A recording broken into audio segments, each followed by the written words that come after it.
Is there a way to design your life the way you want it? You know what? I'm curious to know, and that's what my guest and I are going to be talking about tonight. So make sure you stay tuned to the end.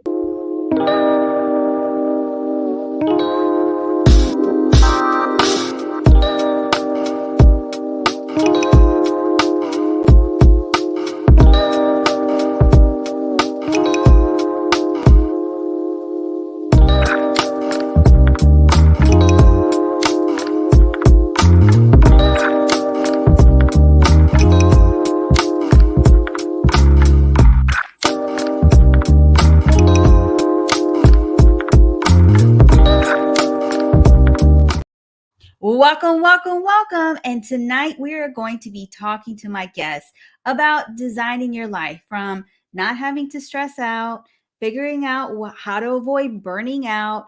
And she is a stress burnout coach. She is the owner of, I'm going to mess this up because I don't have all my notes in front of me, but Summer Solstice. And I'm excited to bring her on because she's going to be sharing her journey with us. My name is Sri, and I am a video marketing producer. I love interviewing entrepreneurs from all over the world, but I also love helping others to be able to do the same thing like this. So without further ado, let me bring up my amazing guest, Anna, tonight. And I want to say hello to Robert. Thanks for joining us today. So Anna, tell us something that nobody knows about you. Something that nobody knows about me? Ooh, that's really good. I feel like a lot of people don't know that I write with my left, but do everything else with my right. Oh, that's a good one. So Yes. I'm going to say that's ambidextrous. Yeah, I'm really ambidextrous. bad about words, certain words. No, you're A-okay. No, you're A-okay. Yeah, it's kind of like ambidextrous because I can't write with both hands, right? But I can still like do stuff with my left and do stuff with my right, if that makes sense. So, yeah. I want to ask in the audience, and if you're listening to the podcast, I would love to know, are you somebody who can write with one hand, but can still do things with your other hand? Oh, yes, a lefty righty. That's exactly it right there. Okay, let's get into this conversation. So, how did you get introduced to HR, helping businesses with vision and strategies? Yeah, so when I was in college, I double majored in communications and writing and then double minored in general business and management and leadership, which is basically human resources. So when I did my internships and whatnot, I liked the idea of human resources because I took, I think it was like a 9 credit project in the summer for a few weeks. And I really, really liked the HR courses. So I did human resources internships. And as I was going through those, I did about 2 HR internships or so throughout my time in college. And I thought to myself at the end, like, these internships were good. Like, I liked working with people, doing training and things like that. But I want more of a rev. I feel like a lot in HR industry, it's focused more on hiring and firing. You're in more of a generalist or even a specialized role. And you're just with the same people doing the same thing all the time. And I'm a person who likes to do a little bit of everything and just really hit the ground running with things. So I was talking to a mentor of mine from my business fraternity, and he's like, "Hey, have you heard of human resources consulting?" I was like, "No, I don't even know what consulting is." And he was basically telling me how you get to work with all these different types of clients and project teams, and thus be involved in all these different facets of HR, which is just a great way to really get your feet or your toes into the water to learn more about it. And I was like, that's what I want to do. So I literally in college was just looking for HR consulting jobs for when I graduated. And there were only a few places that had human resources consulting because it's such a new topic, a new role for so many companies and organizations. So really the only places that had them were Big Four organizations. So like your Deloitte's, your Ernst and Young's, and then even boutique firms, like very, very small boutique firms. So through the application process, I really got offered one position, and that was with EY, just based on, my experiences and things like that. Some of the Big Fours weren't even accepting people from my college in HR consulting. So I went with Ernst and Young, went with EY. I was like, gosh, I hope I got something. And turned out I did. Moved down to Dallas, Texas, and got to work on a lot of different projects with people out of state, traveled to Atlanta, New York, and North Carolina, all these kind of things, and worked on training and development, change management, HR transformations. So all of this kind of stuff. And it was just such a great experience, but I wouldn't have been able to do it without the mentorship from a lot of the different people within my college, but then also just some of the internship experiences I had as well to get me to that position. So You have dropped so many great things, and we learned a little bit about you. And so yes. I definitely want to go into the comments and just give a shout out to Randy, who's here. And I see you, Sonal, but it's not showing on my side. So I want to say hi. And Robert is saying HR can be stressful. And I wanted to dive a little bit in that, where people are hiring and firing. This is that time of year. Like when I think about this time of year 2 years ago, I was actually laid off. I got paid, and then the next day Yeah. I was laid off. And, Yeah. these conversations are happening way before they are actually being done. And so, what is because see, this is something that people don't know, that you actually offer a call to just pray.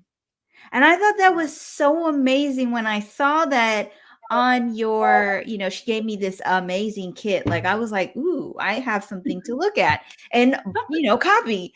But I love that you just offered to pray.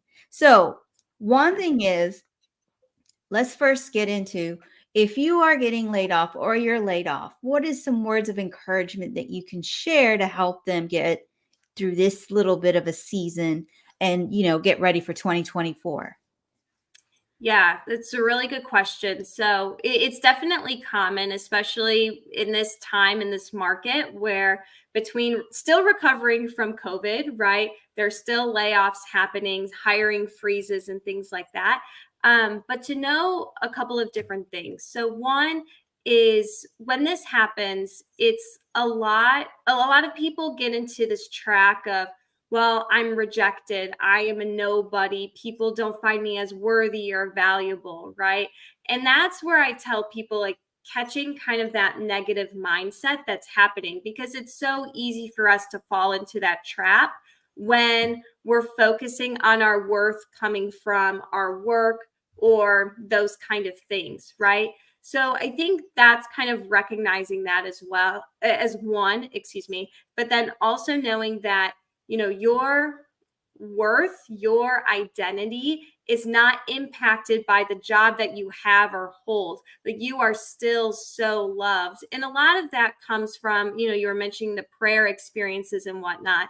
That comes a lot from it, especially in my experience when I was realizing this for myself. I wasn't laid off in any sense, but just realizing this in myself, that the way in which I'm loved, in which I'm cared for, in which I'm respected, like a lot of that comes from biblical truth and prayer. So really being rooted in, you are so loved, you are so worthy. Like, you in and of yourself is beautifully and wonderfully made. Even if you were like naked on the streets, you're still loved, right? So just getting into that mindset, into this sense of self-love, that's going to be really, really critical during these times when they're really hard.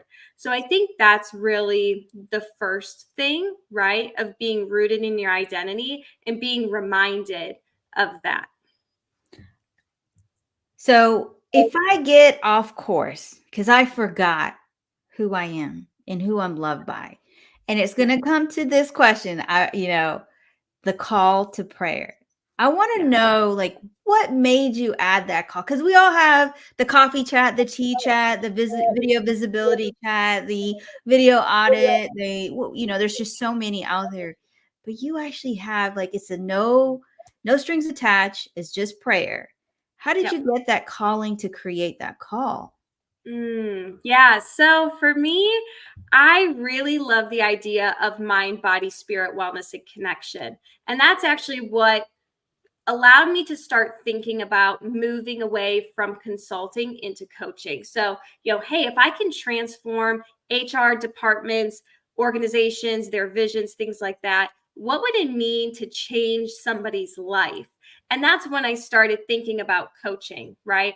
And during that time, again, I was so diving into my faith. It was kind of by accident, but that really helped give me the clarity, confidence, and commitment I needed to step into what I'm doing full time, like leave my 6-figure salary job from corporate America and move into full time entrepreneurship.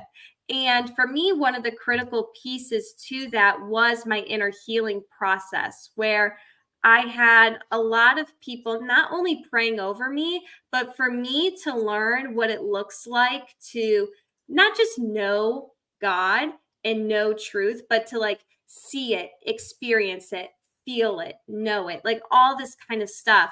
And, for me, one of my big objectives, well, I don't want to call them an objective, but like a goal or a mission of mine is to really just help and meet people where they're at and where they're at authentically. And I think so often with coffee chats and networking things, people always think in the back of their minds of like, there's a means to an end. Like, where's the sales pitch coming in? Where's the call? Right. And I think for me, it's like, no, I just want to help and serve. And I think sometimes, like in more times than not, as humans, we struggle and we just need someone to help us and feel supported in that, right?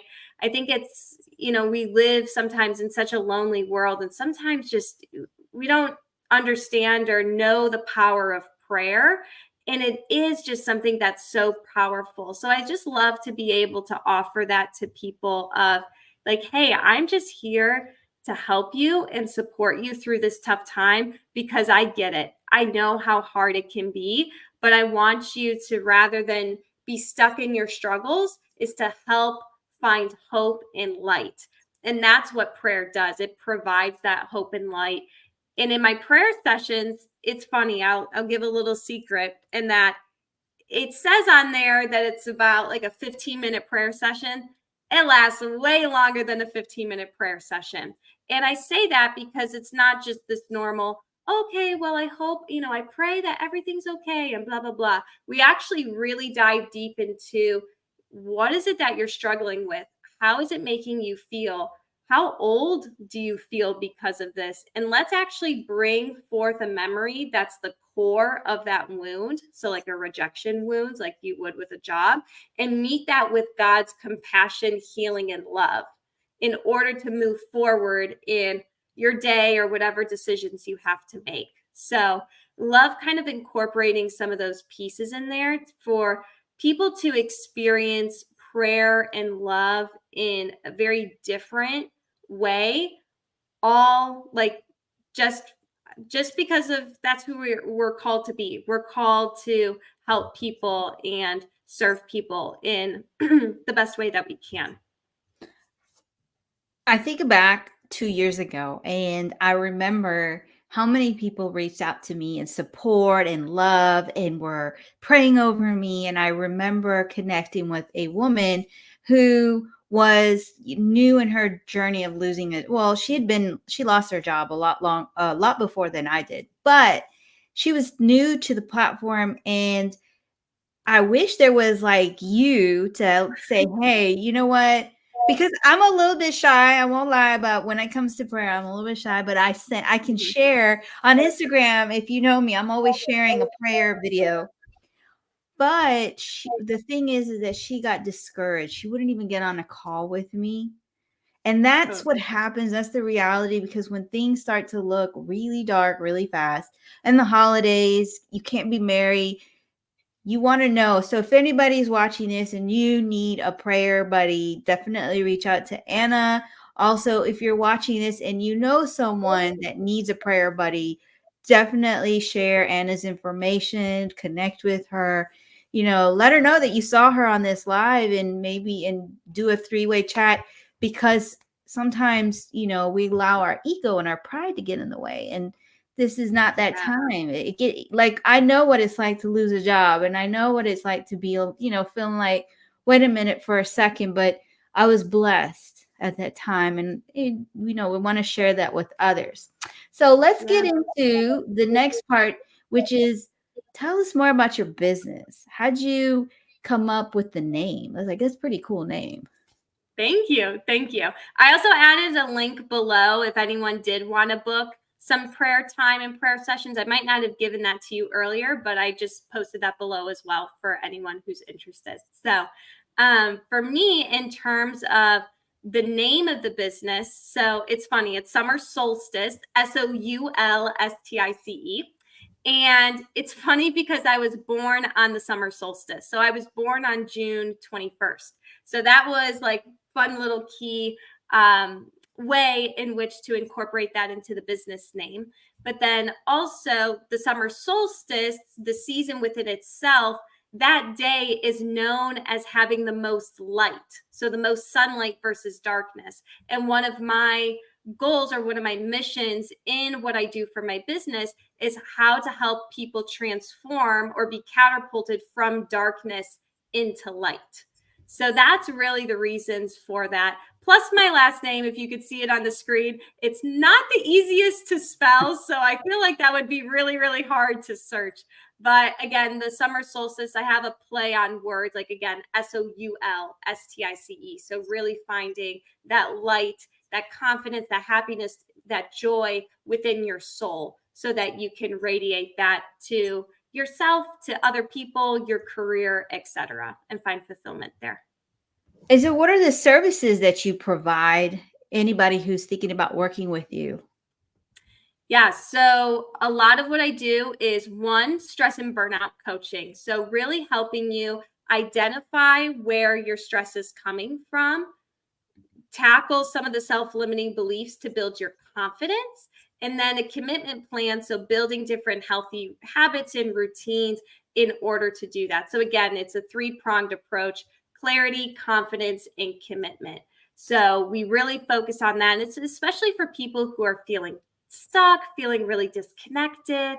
They don't really know what they want to do, or there's more to life in both their life and in their career. So that's kind of what I focus on mainly. And then with that, I also work on career coaching. So if you decide, like, hey, my stress is really coming from my job, I'm ready to hop into a new job, then I work with people on, the resume, LinkedIn, cover letter, the whole shebang. I'm a big believer that life and career, they go hand in hand. They are not siloed. So providing services that really marry the two together in both of those streams. And then for more of like businesses, ministries, organizations, I do some HR consulting work for people still on, sharpening their organizational vision, their culture, team engagement. But then also, I love running speaking workshop opportunities, even retreats for different groups of people as well. If they're not into one-on-one or group coaching, but still want to have some of those services impact the people around them. So coaching in both life and career stuff, so stress and burnout, and then career coaching, but then also providing retreats, workshops, all that jazz. So I want to say hi to a few people that have joined in. Lauren, and she's saying, hey, God Links is watching. I adore you, Anna, and I'm so proud of you. Great show, by the way. And Yolanda is on my YouTube page, and she's saying, hey, hello, Yolanda. We're celebrating you. I saw your post about running 5K. Congratulations. Okay. Now let's get into this nitty gritty. We're about 17 days away from 2024. And you brought up about stress and burnout, and it could be because of your career, it could be because of your business. So Yep. what is one thing that you could share without giving all of the juicy details of how we can understand where are our sources of stress and what could be a way to identify if we're hitting burnout? Yep. So a lot of what I focus on or I tell people is to just kind of take a look overview, like big picture of their calendar, and really understand what percentage of your calendar or your activities are dedicated to work, to play, and to rest. A lot of times, especially in America, we deprioritize rest and play and like put work to 80%. Those three components need to have a pretty good balance within of themselves. So again, work is more of the, your job, or if you're a full-time parent, that's considered work. But then also rest is more of that like relaxation, not sleep, that's different, but like relaxation, how you're winding down. And then play is more of like how you're winding up. So like social activities, sports, things that you're excited about, things like that. So that's the first piece, is to really understand across those three where your time is distributed. And then I tell people is within, this calendar that you're looking at, is start to identify the maximizers, so the energizers, and the minimizers or the drainers. So you want to maximize your energizers and minimize your drainers. So think about those things that are really draining, they're really taxing to you, right? And how can you minimize those within your calendar? And then those energizers, the things that excite you, the things that you're passionate about, maybe even things that you've done in your childhood that you've abandoned for years. How can you maximize that or even add it back into your calendar? Because oftentimes as adults, we forget the things that we're most excited about because we're worried about every little thing in the world. But it's like, nope, just go back to the basics. Maybe infuse some art or some guitar playing or singing or dancing, whatever, right? How do you infuse that back into your calendar so that you can find more life and more enjoyment despite maybe some of the stresses that might be going on in your life? We want to argue and say that, no, I have to focus on business. This is what's making me happy. But is it really making you happy? I Yeah. learned this year about letting go of things that were, basically an energy drainer. And I didn't want to admit to it. And Yep. it was very hard because, especially when it's somebody or something that's very close to you, that's when it's the hardest to walk away.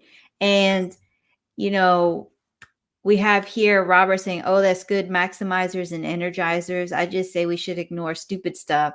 This is definitely more PC. But sometimes it's hard, right? Because if it's so close to you, it's very hard. And it's kind of like the thing of, hey, this job is my favorite. Maybe you didn't get laid off, but maybe this job is it's everything. Is it really everything? You're unhappy, you're angry, you're Yep. bitter, you're in a bad Yep. mood. And so, what are steps what would be like the first thing to do so you can understand this might be something that's taking away your energy?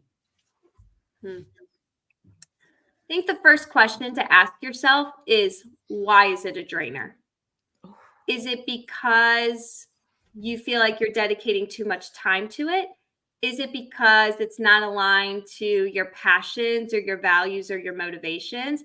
Is it because that person or that thing is giving off a negative energy or just something that doesn't sit well with you, right?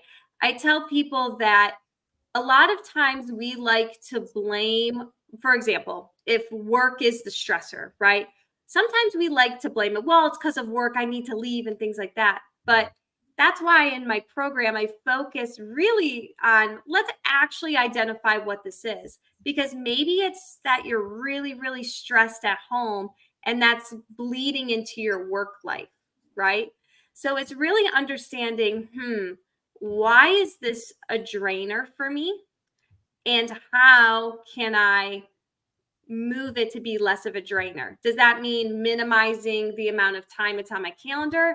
Does that mean delegating it to someone? Does that mean getting rid of it completely and maybe replacing it with something else like rest or an activity that really energizes you? That's kind of what I love for people to answer. That, and I think the question of why is the most important question that you can answer for anything. The more crystal clear and specific you are on that, the more you're going to be able to move forward. We've got, Yolanda who's sharing it's difficult to do because we are told to grind all the time. That feeling like, why are we doing this? Well, we're told to grind. Is it really what we want to be doing? And then comes the fear of missing out. Well, if I stop doing this is what I'm missing out. And so I actually booked Anna for another show, but we ended that show.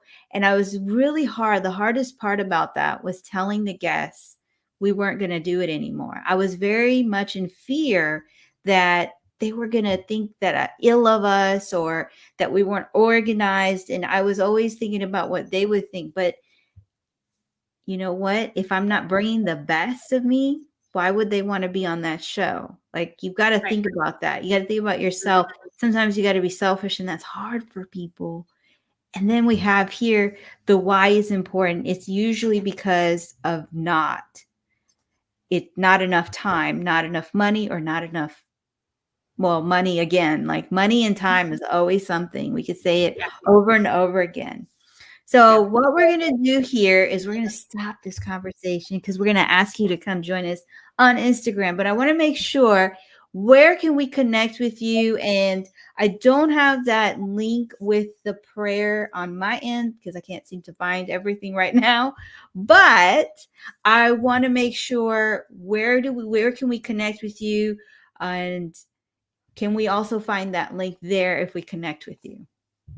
Yeah, so the best place for the prayer, I'm actually going to put it in the chat again. So it's calendly.com/summer solstice/15min pray. I would love it if you all were able to book a prayer session. And again, it's just time for us to invite the Lord in and just have him speak truth or even love and compassion into anything that you might be struggling with, or maybe even things that you're succeeding with. So that is one way to get in touch with me, of course. My website is also a great way. So www.summersolsticecoach.com. So SOULSTICE coach.com.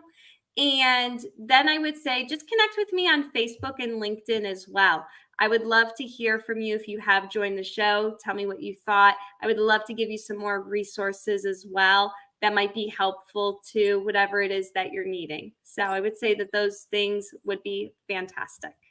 There you have it. She's telling you where to connect with her. Definitely tell her that you saw her on this show. Don't be a stalker and be like, hey, like, explain. Give that little bit. Like, I love that you put a little bit of effort in the message, but let's get a little bit deeper and say, where and why did you want to connect with them? And I promise you, when you put the why and you put the reason, more people actually connect with you. I've tried it enough times.